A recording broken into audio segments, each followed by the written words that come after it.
So one of the first times I saw Jackson guitars was probably seeing Marty Friedman play. I remember the Kelly shape and being so iconic. So yeah, that was my first, I think, introduction to Jackson guitars. But yeah, I just remember being, really struck by the angles and the edges and how everything just looked really sharp and crisp and really, really cool for metal guitar. As a graduation present, I was going on to Berkeley, so my parents pooled their money together and got me a Ferrari red Jackson USA. Basically, the whole family chipped in to get the Warrior for me for my graduation present, and I opened up the box and just immediately started playing it, shredding on it for hours, and coming up with different ideas, and ideas that maybe were sort of sparked from just playing the guitar and being inspired by it.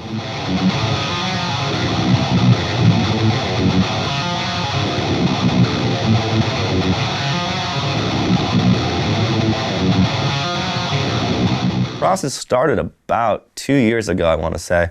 I was at NAMM, I was speaking with a bunch of people at Jackson about how I think it would be really cool to do a signature model, and they were all about it. And from there, it was just back and forth. I'm happy to say that all that work really paid off, because this guitar here is exactly what I wanted.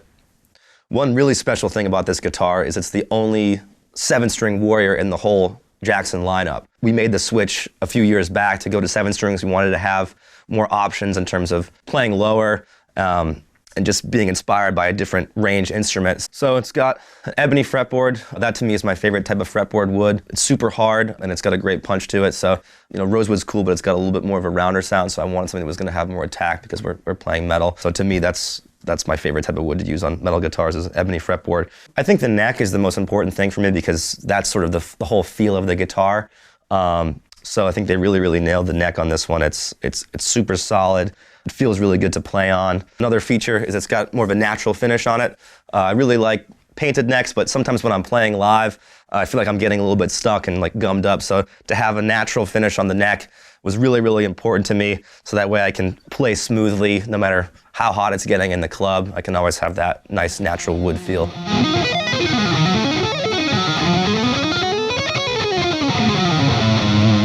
I think the overall aesthetic look of the guitar was another really important thing for me. I went through probably 50 different wood samples before I was okay, this is definitely the one that I want.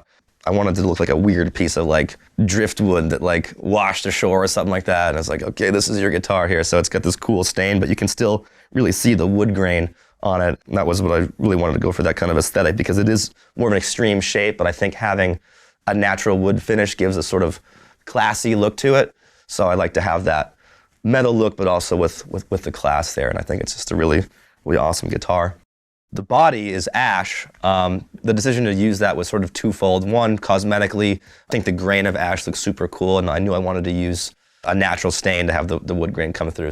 And then tonally, it's a little bit brighter than alder, so because it's a 7-string, we're tuning down.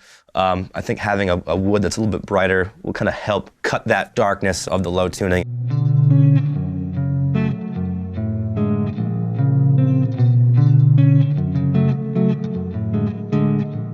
So another feature that I'm really proud about on this guitar is the pickups. I worked really closely with Steve Blucher from DiMarzio to create my signature series. So these are the Imperium set. They're super clear pickups. That was one of the things I really wanted to go for.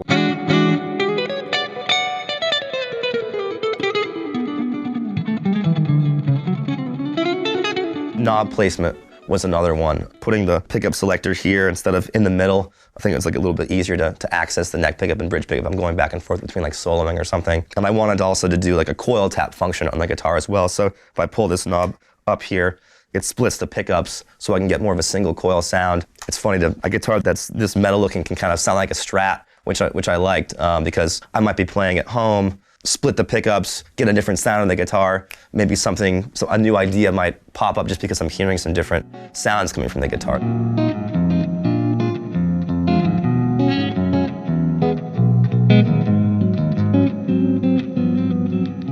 So I'm really honored to have Mike Shannon from the Jackson Custom Shop hand build each and every one of these guitars. Such a legendary builder. I mean, he worked on Randy Rhoads' guitars, so it's awesome that I know that every single one of these that's made is made to the exact specifications with his craft behind it. So I think that'll be a really a special thing for anyone that picks up this guitar to know, like, you know, these were all built by Mike Shannon.